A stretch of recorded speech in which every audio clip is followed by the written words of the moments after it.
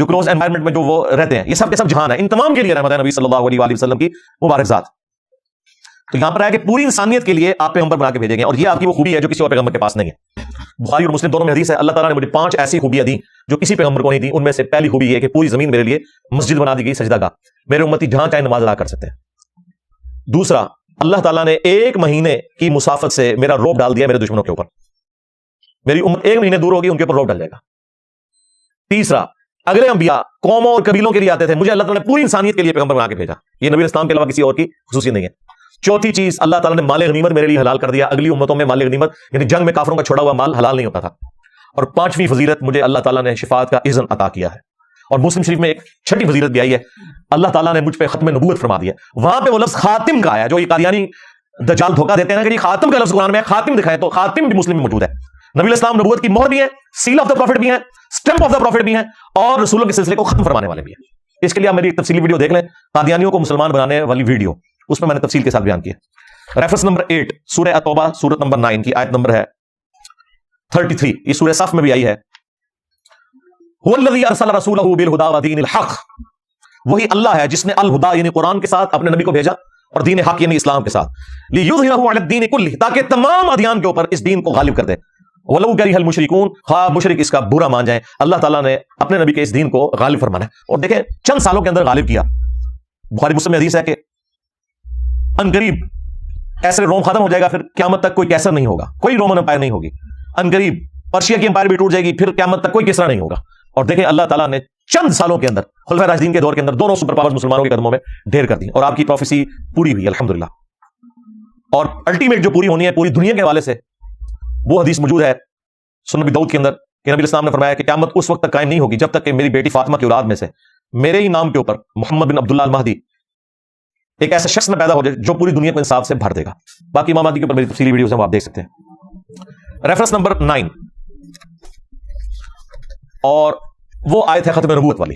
ظاہر نبی السلام نے یہ اپنا کام تھا وہ امت کو ٹرانسفر کر کے گئے، آپ کے بعد تو نبی کوئی نہیں آنا، تو ختم نبوت کی آیت میں نے اس لیے اس کے فوراً بات رکھی کہ یہ جو دین غالب ہونا ہے یہ نبی السلام کی امت نے آگے آپ کی لیگیسی کو لے کے چلنا ہے۔ سورۃ الاحزاب سورۃ نمبر 33 آیت نمبر 40، ما کان محمد ابا احد من رجالکم ولکن رسول اللہ وخاتم النبیین، محمد صلی اللہ علیہ وآلہ وسلم تو مردوں میں سے کسی کے باپ نہیں ہے بلکہ وہ تو اللہ کے رسول ہیں اور خاتم النبیین ہیں، وکان اللہ بکل شیء علیما، اور اللہ تعالیٰ سب کچھ جاننے والا ہے۔ اب یہ آیت اسپیسیفکلی تو اس کانٹیکسٹ میں تھی کہ حضرت زید ابن حارثہ چونکہ منہ بولے بیٹے تھے نبی اسلام کے، تو انہیں زید ابن محمد کہا جاتا تھا، تو اللہ تعالیٰ نے منع کر دیا کہ منہ بولا رشتہ کوئی نہیں ہے، آپ نے جو اوریجنل باپ ہے نا ان کی طرف انہیں منسوب کر کے زید ابن حارثہ کہیں۔ اور پھر اسی کانٹیکسٹ میں یہ آیت آئی کہ محمد تو مردوں میں سے کسی کے باپ بھی نہیں، یعنی آپ کے بارے میں اللہ تعالیٰ نے پروفیسی کر دی کہ آپ کا کوئی بیٹا جوانی کی عمر کو نہیں پہنچے گا۔ اچھا ساتھ ذکر کیا بلا کہ رسول اللہ و خاتم النبیین، بلکہ وہ تو اللہ کے رسول ہیں اور خاتم النبیین ہے۔ اس چیز سے کوئی تعلق ہے جبھی تو اس آیت کے اندر ہے نا کہ مردوں میں سے کسی کے باپ نہیں بلکہ وہ تو خاتم النبیین ہے۔ کیا مطلب؟ کہ ان کا کوئی بیٹا مرد نہیں ہوگا، بچپن میں فوت ہو جائیں گے بچے۔ کیوں؟ ولکن رسول اللہ و خاتم النبیین، چونکہ وہ اللہ کے رسول ہیں اور ایسے رسول کے جو خاتم النبیین ہے۔ تو ختم نبوت کا تقاضا یہ ہے کہ آپ کا کوئی بیٹا جوانی کی عمر کو نہ پہنچے، ورنہ یہ اللہ تعالیٰ کی رحمت کا تقاضا تھا کہ اگر ابراہیم کا بیٹا پیغمبر ہے تو رسول اللہ کا بیٹا بھی پیغمبر ہونا چاہیے۔ تو اللہ تعالیٰ نے ان کے بیٹوں کو بچپن ہی میں موت دے دی کیونکہ آپ خاتم النبیین ہیں۔ اچھا یہ جو میں تشریح کر رہا ہوں نا، یہ تشریح بالکل فٹ بیٹھتی ہے صحیح بخاری میں ایک صحابی کے قول کے اندر۔ صحیح بخاری میں عبداللہ ابن ابی اوفا کا قول موجود ہے، یہ 86 ہجری میں فوت ہوئے، نبی اسلام کے بعد 75 ایئرز تک زندہ رہے۔ ان سے کسی نے پوچھا کہ آپ نے اللہ کے نبی کے بیٹے کی زیارت کی ہے جو بچپن میں فوت ہو گیا تھا؟ ان کا ہاں ابراہیم کی میں نے زیارت کی ہے جو ماریہ قبطیہ سے پیدا ہوئے تھے، وہ بچپن میں ہی فوت ہو گئے دودھ پینے کی عمر میں۔ اور پھر ساتھ عبداللہ ابن ابی اوفا نے کہا کہ وہ بچپن میں اس لیے فوت ہو گئے کہ نبی علیہ السلام خاتم النبیین ہے، اگر وہ زندہ رہتے تو پیغمبر ہوتے، لیکن چونکہ رسول اللہ خاتم النبیین ہیں اللہ تعالیٰ نے بچے کو بچپن میں موت دے دی۔ اچھا قادیانیوں نے اب کیا دجل کیا ہے، وہ ایک حصہ اٹھاتے ہیں کہ دیکھیں جی صحابی کہہ رہے ہیں کہ اگر نبی کا بیٹا جوان ہوتا تو نبی ہوتا، اس کا مطلب ہے کہ نبوت جاری ہے، حالانکہ آگے انہوں نے فرمایا کہ وہ مرا اس لیے ہے، اللہ نے اسے موت اس لیے دی ہے کہ چونکہ نبی علیہ السلام خاتم النبیین ہے، تو یہ تو ختم نبوت کے حق میں دلیل تھی۔ انہوں نے آدھی بات اٹھائی، وہ آپ میری ویڈیو دیکھیں قادیانیوں کو مسلمان بنانے والا کلپ، اس میں میں نے ان کے سارے جو ڈرامہ بازی انہوں نے کی ہے نا وہ ایکسپوز کی ہیں۔ سب سے بڑا ڈرامہ ان کے ساتھ یہ لگا ہوا ہے کہ اور تو چیزیں چھوڑ دیں، اپنے نماز کا طریقہ ذرا بخاری مسلم سے چیک کریں، یہ حنفی ہیں۔ ہاں دیکھیں یہ بات امت کو آ کے ہم نے پہلی دفعہ بتائی ہے۔ یہ آپ کو رفع الیدین شروع کرنے پہ کہتے تھے اے تسی قادیانی ہو جاؤ گے، اوے حنفی دو بندی ہو، حنفی بریلوی ہو، آپ کی طرح ہی حنفی قادیانی نماز پڑھتے ہیں، ان کا رفع الیدین سے کیا لینا دینا؟ جس طرح وہ بخاری مسلم کے منکر ہیں نا تم بھی بخاری مسلم کے منکر ہو۔ تو یہ جتنے بھی فرقے ہیں یہ سب کے سب اگر قرآن سنت کے دلائل کی روشنی میں اپنے آپ کو خود چیک کریں تو انہیں پتہ چل جائے گا کہ انہوں نے کیا دونوں کی ہوئی ہے ان کے بزرگوں نے ان کے ساتھ، بلکہ ان کے بزرگوں نے کیا کام ڈالا ہوا ہے ان کے فرقے کے ساتھ۔ Reference number 10، third last. اب یہ ذرا سخت باتیں شروع ہونے لگی ہیں ہمارے والے سے، میں نے اس کو اینڈ پہ رکھا تھا تاکہ اپنی ذمہ داری بھی ذرا ہم فیل کریں نا۔ وہی بات جو نبی اسلام کے حق میں آئی تھی کہ آپ شاہد ہیں، جس کو انہوں نے حاضر و ناظر کہا، وہ تھا اللہ کے لیے گواہی دے کر اس انسانیت کے اوپر آپ صلی اللہ علیہ وآلہ وسلم نے حجت تمام کیا ہے، اور اس امت نے بھی یہی کام کرنا ہے۔ آخری آیت ہے سورۃ الحج، سورۃ نمبر 22 آیت نمبر 78، وجاہدوا فی اللہ حق جہادہ، اور دیکھو اللہ کی راہ میں جہاد کرو جیسا کہ حق ہے۔ جہاد کوشش، وہ کوشش قتال بھی ہو سکتی ہے میدان جنگ میں، وہ کوشش تزکیہ نفس بھی، بلکہ مسلمان نے تو ہر وقت ہی جہاد کرنا ہوتا ہے، شیطان کے خلاف، اپنے نفس کے خلاف، اللہ کی فیور میں۔ وَاجْتَبَاكُمْ، اس نے تمہیں چن لیا ہے اے امت محمدیہ صلی اللہ علیہ وآلہ وسلم۔ وَمَا جَعَلَ عَلَيْكُمْ فِي الدِّينِ مِنْ حَرَج، اور تمہارے دین میں کوئی تنگی نہیں رکھی کسی بھی حوالے سے، یہ بالکل نیچر کے اوپر دین ہے۔ ملت ابیکم ابراہیم، پیروی کرو اس دین کی جو تمہارے باپ ابراہیم کی ملت ہے۔ وَسَمَّاكُمُ الْمُسْلِمِينَ، جنہوں نے تمہارا نام مسلم رکھا تھا، من قبل وفی ھذا، اس قرآن کے نزول سے پہلے اور اس کتاب میں اللہ نے بھی تمہارا نام مسلم رکھ دیا ہے۔ کس لیے؟ لیکون الرسول شہیدا علیکم، تاکہ یہ رسول تم پر گواہ ہو۔ یہاں پہ اللہ حضرت نے حاضر ناظر نہیں کیا، گواہ کر دیا، کیونکہ آگے امت کو بھی حاضر ناظر ماننا پڑنا تھا۔ وَتَكُونُوا شُهَدَاءَ عَلَى النَّاسِ، اور تم لوگوں پر اللہ کے لیے گواہی دیتے ہوئے کھڑے ہو جاؤ، اور تم لوگوں پر حاضر ناظر۔ ہاں، اسی میں کہتا ہوں ترجمہ آپ کسی کا بھی پڑھ لیں، ڈنڈی جہاں اس نے ماری ہے وہ پکڑی جائے گی، خود اپنے ترجمے میں اس کی ڈنڈی پکڑی جائے گی۔ فَأَقِيمُوا الصَّلَاةَ، بس نماز کو قائم رکھو، وَآتُوا الزَّكَاةَ، اور زکات دو، وَاعْتَصِمُوا بِاللَّهِ، اور اللہ کے ساتھ چمٹ جاؤ۔ اللہ کے ساتھ چمٹنا کیا ہے؟ قرآن کے ساتھ، نبی الاسلام کے ساتھ چمٹنا، اللہ کی رسی۔ وَاعْتَصِمُوا بِحَبْلِ اللَّهِ جَمِيعًا وَلَا تَفَرَّقُوا، سب کے ساتھ مل کر اللہ کی رسی کو مضبوطی سے پکڑ لو اور فرقوں میں مت بٹو۔ نبی الاسلام نے قرآن کو اللہ کی رسی کہا ہے، غدیر خم کی حدیث، قرآن اور اہل بیت والی مسلم شریف میں جو اوپر تلے 4 حدیث ہیں، اس میں قرآن کو اللہ کی رسی کہا گیا۔ اس میں ہدایت ہے، اس میں نور ہے، تم اللہ کی کتاب کو پکڑو، اس سے تعلق اپنا مضبوط کرو۔ اللہ کی کتاب اللہ کی رسی ہے، جو اسے پکڑے گا ہدایت پر ہوگا، جو چھوڑ دے گا گمراہ ہو جائے گا۔ اور پھر نبی اسلام نے فرمایا دوسری بھاری چیز میرے اہل البیت ہے، میں ان کے معاملے میں تمہیں اللہ کا خوف دلاتا ہوں۔ تو یہاں پر اللہ تعالیٰ نے کہا کہ اپنا تعلق اپنے رب کے ساتھ، قرآن و سنت کے ساتھ مضبوط کرو۔ ہوا مولاکم، وہی تمہارا پشت پناہ ہے، تمہارا مولا ہے۔ فنعم المولا ونعم النصیر، تو کیا ہی اچھا مولا ہے اور کیا ہی اچھا وہ مددگار ہے، اللہ سے بڑھ کے کون ہو سکتا ہے۔ تو یہاں پہ آپ کا نام مسلم بتایا گیا ہے، بریلوی دیوبندی اہل حدیث شیعہ نہیں بتایا گیا، حنفی شافعی مالکی نہیں۔ وہ کہتے ہیں نہیں جی مسلمان نہیں ہے نا سرکار، آپ کسی بھی بریلوی دیوبندی اہل حدیث شیعہ کی مسجد میں جائیں اور وہ آپ سے پوچھے کہ آپ کون ہیں اور آپ جواب میں کہیں کہ میں مسلم ہوں، تو وہ آگے سے آپ کو لازمن کہے گا میں کافر ہوں۔ یہ وہ جو چڑ جاتا ہے، یہی اشارہ ہے کہ یہ مسلم نام سے چڑھتے ہیں۔ اچھا اگر کافر نہیں ہو تو کسی مسجد میں مسلم کیوں نہیں لکھتے ہو؟ اپنے تو سارے بابے سال لگائے ہوئے ہیں، حنفی دیوبندی، اہل سنت والجماعت حنفی دیوبندی، اہل سنت والجماعت حنفی بریلوی، بلکہ وہ ول وہ لکھتے ہیں اور یہ واو کے ساتھ لکھتے ہیں، کہتے ہیں ول پہ ہے، جو بندیاں ول پہ آ جاتے بغیر والا لگڑا دینا وہ بریلوی لکھتے ہیں۔ مسلم کیوں نہیں لکھتے؟ بخاری مسلم میں حدیث ہے کہ قرب قیامت میں جب دجال نکلے گا اور عیسیٰ ابن مریم کے ساتھ مل کر مسلمان قتال کریں گے اس کے خلاف، تو اگر کوئی یہودی میدان جنگ میں کسی درخت یا پتھر کے پیچھے بھی چھپا ہوگا نا، تو درخت اور پتھر بھی بول اٹھے گا اور کہے گا اے مسلم، میرے پیچھے یہودی ہے، اسے قتل کرتے ہیں۔ یعنی عام حالت میں نہیں قتل کرنا، یعنی میدان جنگ کی بات ہو رہی ہے، وہاں پہ الفاظ ہیں یا مسلم، ایھا المسلم، یا بریلوی یا دیوبندی یا اہل حدیث یا شیعہ نہیں ہے۔ ہاں، سوائے ایک غرقد کا درخت نبی الاسلام نے کہا وہ پناہ دے گا جس کی کاشت اسرائیل میں کثرت کے ساتھ کی ہے انہوں نے، بڑا گھنا قسم کا درخت ہوتا ہے، ایک جھاڑی ہے درخت نما، وہ پناہ دے گا، وہ یہودیوں کا درخت ہے۔ تو بس اس وقت کا انتظار کریں، اور اس وقت اگر آپ کو مسلم کی صدا آئی اور آپ نے پیچھے مڑ کے نہ دیکھا، یہ سمجھتے ہوئے کہ کوئی انجینئر صاحب کا اسٹوڈنٹ ہی نہ پکار رہا ہو، تو بدبختی کی موت مر جائیں گے۔ آج سے ہی تیاری شروع کرتے ہیں۔ ریفرنس نمبر 11 سورہ التوبہ، سورت نمبر 9 کی آیت نمبر 24۔ یہ تمہارے استاد ڈاکٹر اسرار صاحب جس طریقے سے بیان کرتے تھے وہ ان کا خاصہ تھا۔ وہ ڈاکٹر اسرار صاحب تو قرآن پھر اس طرح بیان کرتے تھے جس طرح قرآن نازل ہوا ہے۔ قرآن اس طرح نہیں نازل ہوا جس طرح طارق جمیل صاحب یا غامدی صاحب بولتے ہیں، قرآن اس طرح نازل ہوا ہے جس طرح ڈاکٹر اسرار صاحب بیان کرتے ہیں۔ اور نبی الاسلام بھی اسی طرح بیان کرتے تھے۔ صحیح مسلم میں حدیث ہے کہ جب نبی صلی اللہ علیہ وآلہ وسلم منبر پر چڑھتے تو آپ کی آنکھیں سرخ ہو جاتی، آواز بلند ہو جاتی، غصے میں اضافہ ہو جاتا، جیسا کہ کوئی جرنیل اپنی فوج کو تیار کر رہا ہو۔ تو یہ آنکھیں سرخ ہونا، آواز کا بلند ہونا اور غصے میں اضافہ ہونا ایگریسو سٹائل میں، یہ چیز تھی جس نے صحابہ کرام میں بجلی بھری تھی۔ اور یہ آیت تو پھر وہ ڈاکٹر صاحب جس طریقے سے بیان کرتے تھے، آیت نمبر 12 24 نمبر سورہ التوبہ آیت نمبر 24۔ قل ان کان آباؤکم، اے نبی ان سے کھول کر یہ بات ارشاد فرما دو کہ اگر تمہارے باپ، وابناؤکم اور تمہارے بیٹے یعنی تمہاری اولاد، واخوانکم اور تمہارے بھائی، وازواجکم اور تمہاری عورتیں،